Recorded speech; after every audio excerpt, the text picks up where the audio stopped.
근데 이제 성경이 분명히 말하는 거예요. 그러면 그 사랑을 왜 어떻게 잃어버렸는가에 대한 회개와 성찰에 대한 이야기를 하고 있단 말이죠. 뭐 우리 그런 거 하잖아요. 저도 요즘 이제 말씀 준비하고 그러면서 묵상하면서 꿈도 꾸고 이러면서 여러 가지 제 자신을 또 돌아보고 그러는데, 여러분들도 아마 지금 이렇게 보시면 여러분들이 지금의 이제 여러분들이 만족하지 못하는 모습이나 아니면 여러분의 약한 어떤 모습들이 이제 있잖아요. 누구나 다 있는데, 그게 언제 어디서부터 그렇게 더 약해졌고 그렇게 형성이 되어져 갔는지에 대한 과정을 찾아보면 분명히 그런 어떤 시점이나 시기가 있을 수 있다는 거죠. 뭐 나면서 기질적으로 그런 경우도 있지만 어떤 사건이나 어떤 관계 속에서 어떤 형성된 그런 마음의 상태가 계속 그것들을 이렇게 유지하게 할 수도 있다는 거죠.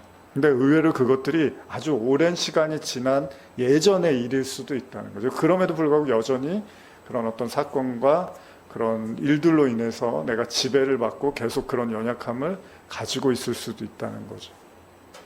중요한 건 에베소를 향한 말씀처럼 이제 저나 여러분들이 뭐 그 진지하게 생각해 볼 필요는 있는 것 같아요. 우리가 사람에 대해서 제가 이제 저도 뭐 제가 사랑이 많다 이렇게 말씀드릴 수는 없지만 예전부터 제가 사역자분들을 이렇게 뭐 주변에 신학교 다닐 때나 이렇게 대화하다 보면 그런 생각은 참 많이 했던 것 같아요.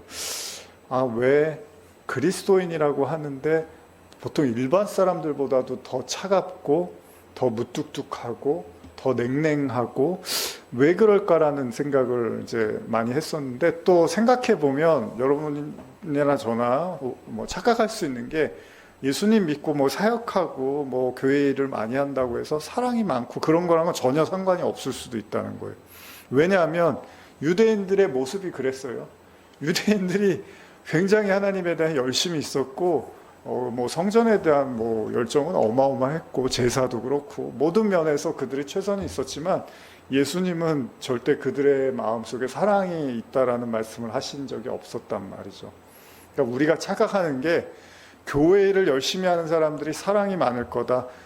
물론 그럴 수도 있어요. 그러나 꼭 그렇지만은 않다는 것도 우리가 생각해 봐야 된다는 거죠. 그렇다면 사실 이 말씀이 참 그냥 이렇게 가볍게 넘어가기에는 좀 그렇게 쉬운 말씀은 아니잖아요.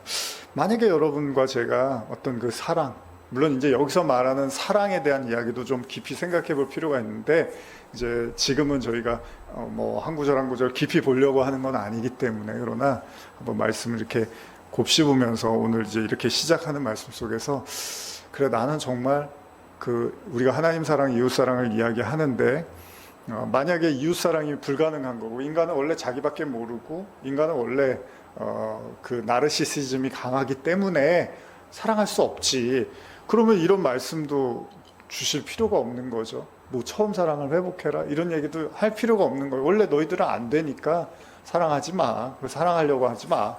노력해서 되는 게 아니야. 이런 차원이 아니라 좀 더 한번 생각해 볼 필요가 있는 것 같아요. 한번 진작에 여러분 자신한테 한번 말씀을 들으시는 분들도 나는 정말 사람에 대한 사랑을 갖고 있는가? 난 정말 사람을 사랑하는가? 물론 성경이 말하는 사랑은 그냥 사랑은 아니죠. 일반적인 그리스도 예수의 사랑인 거니까. 그래서 바울이 아까 제가 잠깐 읽어드렸지만 그가 우리를 위해서 목숨을 버리셨으니 우리가 이로써 사랑을 알고 우리도 형제들을 위하여 목숨을 버리는 것이 마땅하니라. 그래서 이제 어떤 분은 그 최고의 사랑에 대해서 뭐라고 하죠? 내가 받은 그리스도의 사랑을 그대로 이렇게 흘려주고 나누어주는 거를 이웃사랑이라고 이제 말씀하시기도 하죠.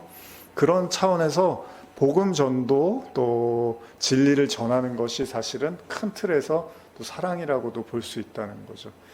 어쨌든 여러분들이 단순한 그 인간적 사랑을 넘어선 그리스도의 사랑을 알고 있다면, 만약에 그 마음들이 여러분들 안에서 식어져 가고 오히려 메마르고 건조하고 딱딱한 어떤 그런 종교적인 어떤 뭐라 그러죠? 그런 형식만 남아있는 그런 신앙이라면 오늘 우리가 이 말씀을 좀 더 진지하게 생각해 볼 필요가 있는 것 같아요. 그래서 성경은 회개하고 성찰하라고 합니다. 그냥 그걸 그냥 사랑이 없으니까 아쉽다 이게 아니라 회개하고 성찰하라는 거예요. 그러지 않으면 촛대를 옮기겠다고까지 말씀하십니다. 그래서 한번 우리 스스로에게도 좀 돌아보는 은혜가 있기를 바랍니다. 계시록 2장 6절에서 7절 한번 읽어볼까요? 시작. 오직 내게 이것이 있으니 내가 니골라당의 행위를 미워하는도다. 나도 이것을 미워하노라. 귀 있는 자는 성령이 교회들에게 하시는 말씀을 들을지어다. 이기는 그에게는 내가 하나님의 낙원에 있는 생명나무의 열매를 주어 먹게 하리라. 자, 이제 니골라당이라는 말이 등장을 하죠. 오직 내게 이것이 있으니 내가 니골라당의 행위를 미워한다. 나도 이것을 미워한다. 근데 니골라당에 대해서 간략하게 제가 성경적 의미를, 그 사전적 의미를 말씀드리면, 이레니우스 기독교 교부 아시죠? 이레니우스는 그들이 초대 예루살렘 교회를 섬기도록 선택된 집사 중에 한 명인 안디옥의 니골라를 따르는 자들, 그래서 사도행전에서 이미 나눴습니다. 6장에서. 그런 자들이고 참 기독교 교리를 흔들어 놓은 무리이며 방종 중에 살았다. 나중에 이제 영지주의하고도 연관이 돼 있는데, 예전에 제가 이 부분에 대해서 굉장히 좀 많은 분량의 설교를 했었습니다. 근데 이번에는 그렇게는 나누지 않는데, 이 니골라당에 대한 내용을 좀 잠깐 한번 살펴볼 필요는 있어요. 그래서 좀 주석을 좀 도움을 받겠습니다. 제가 한번 읽어드릴게요. 니골라당에 관해서는 본서 위에는 언급이 되지 않다. 그러니까 계시록 2장에만 나옵니다. 한 번 더 거론이 돼요.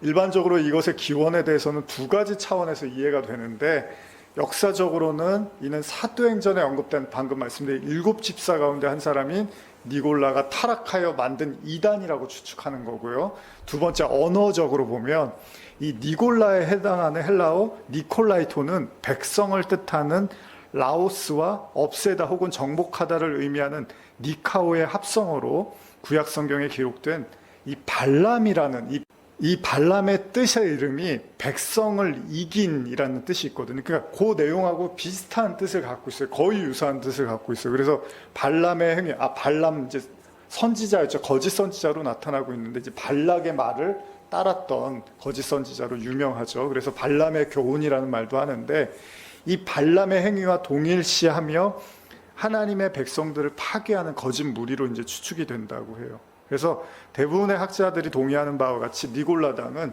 이 발람의 교훈을 따르는 자로 이렇게 이해를 하는데, 이 니골라당에 대한 말씀이 계시록 2장 14절 15절에 나와 있습니다. 그래서 요 내용은 좀 나중에 한번 더 거론을 하기로 하고요. 계속 한번 좀 말씀을 읽어보겠습니다.